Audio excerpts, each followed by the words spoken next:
Hello friends, let us now learn about the corticosteroid and their important property. I'll make a table.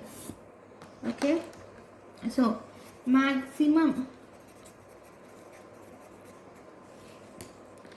glucocorticoid activity is present in dexamethasone. Maximum glucocorticoid activity, dexamethasone. Then if you see maximum mineralocorticoid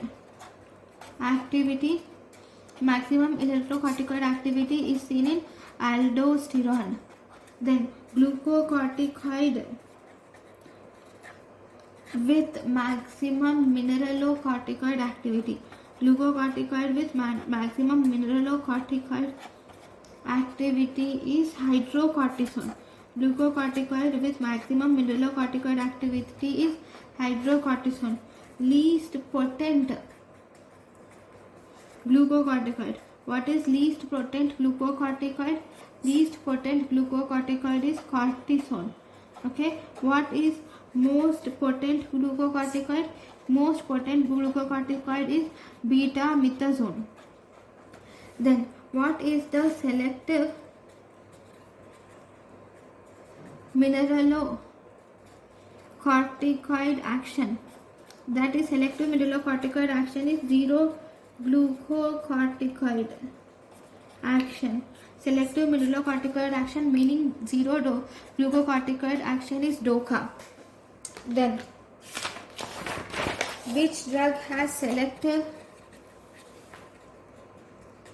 glucocorticoid action? Which drug has selective glucocorticoid action or zero mineralocorticoid action? So that is methylprednisolone. Methylprednisolone has zero mineralocorticoid activity. Then we have triamcinolone. Then we have paramethazone. Then we have dexamethasone. Okay, then we have beta-methazone. Okay, so these are the selective glucocorticoids with zero mineralocorticoid activity. Then if you were asked what is the steroid with maximum topical activity, steroid with maximum topical activity is triamcinolone is the steroid with maximum topical activity. So this is about the important one-liners about corticosteroids. Thank you for watching.